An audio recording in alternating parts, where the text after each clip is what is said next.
Nous avons été assez surpris de constater que ce traitement était vraiment différent suivant les éditeurs. On va parler des manuels d'histoire scolaire en France et plus particulièrement comment Israël est représenté dans ces manuels scolaires et plus particulièrement encore de comment le conflit israélo-palestinien ou après israélo-arabe est représenté dans ces manuels avec justement, on l'a entendu tout à l'heure, Véronique Hopstein qui est prof d'histoire. Bonjour Véronique. Bonjour Olivier, non je ne suis pas prof d'histoire, je suis une simple militante. Mais vous étiez prof d'histoire. Je suis prof de mathématiques. Ah, prof de mathématiques, d'accord. Okay. Oui. Mais l'un n'empêche pas l'autre. On peut être prof de maths et s'intéresser à l'histoire. Très bien. Alors Véronique, on va parler avec vous d'une étude que vous avez réalisée pour le Mnebrit de France, justement sur la représentation du conflit israélo-arabe dans les manuels d'histoire. Alors avant qu'on rentre dans le vif du sujet, je voudrais que vous nous expliquiez, parce que c'est quelque chose d'important, et lorsqu'on a préparé cette interview, vous me l'avez expliqué, comment les profs d'histoire en France choisissent ces manuels dans lesquels les enfants, les élèves vont étudier. Alors, je vais bien sûr répondre à votre question, et je suis très heureuse d'être ce matin sur le studio Qualita. Je voulais juste dire qu'au terme de cette étude, nous nous sommes aperçus qu'il y avait un traitement différent, inégal, en fonction des éditeurs, et que cela nous a renforcés dans l'idée que nous avions bien fait de faire cette étude. Alors pourquoi on a fait cette étude? Et tout d'abord, comment fonctionne le système en France? En France, les manuels scolaires sont édités par un groupe de professeurs qui est choisi par l'éditeur, et l'Éducation nationale n'a aucun droit de regard sur ces manuels. Bien entendu, l'Éducation nationale donne des programmes qu'il faut suivre, et en particulier en classe de terminale, il y a une partie, un chapitre qui traite fin de la Deuxième Guerre mondiale jusqu'à nos jours concernant le Proche-Orient, donc bien sûr création de l'État d'Israël et les guerres. Et nous nous sommes dit que dans le contexte d'antisémitisme, de montée de l'antisémitisme ces dernières années en France, antisémitisme bien sûr qui se nourrit de l'antisionisme, et l'importation du conflit en France nourrit elle-même l'antisionisme. Donc là, on a une vraie boucle qu'il était intéressant et important pour le Mnebrit de France, sous l'impulsion de son président Philippe Meyer, d'étudier ces manuels. Alors, c'est-à-dire que comment commencer cette étude comment l'idée de cette étude vous est venue d'abord? Comme je vous l'ai dit, nous sommes vraiment dans une période difficile par moments concernant l'antisémitisme. Il y a des lieux en France où il est difficile d'enseigner certaines choses, comme par exemple la Shoah ou aussi le conflit. Donc nous, dans la commission Israël, nous sommes un groupe de 8 personnes qui avons travaillé pendant 1 an avec l'aide de Denis Charbit, que vous connaissez, qui est franco-israélien, géopoliticien, et Frédéric Ancel, qui est français, qui sont tous les deux spécialistes du conflit. Nous nous sommes penchés sur comment on enseigne aujourd'hui à un jeune de 17-18 ans cette période qui a un impact sur notre société. Alors, quelles sont les conclusions auxquelles vous êtes arrivée, Véronique ?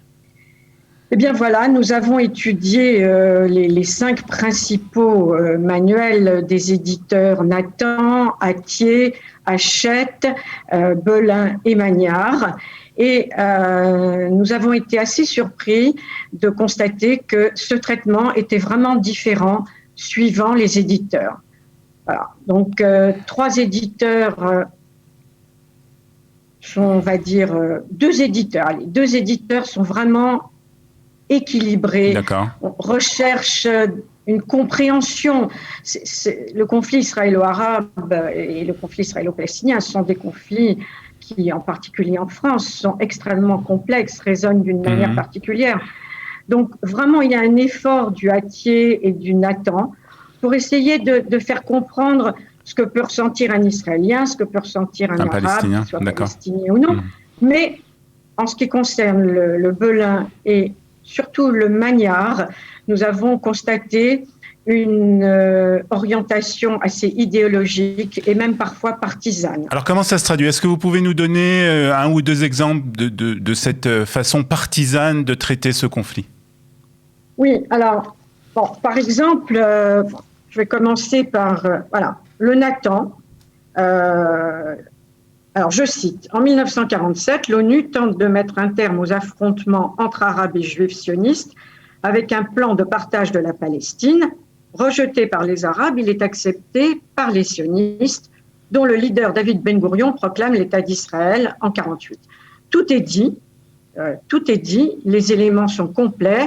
L'ONU, la résolution 181, le fait qu'elle ait été acceptée par les Juifs et rejetée par les Arabes.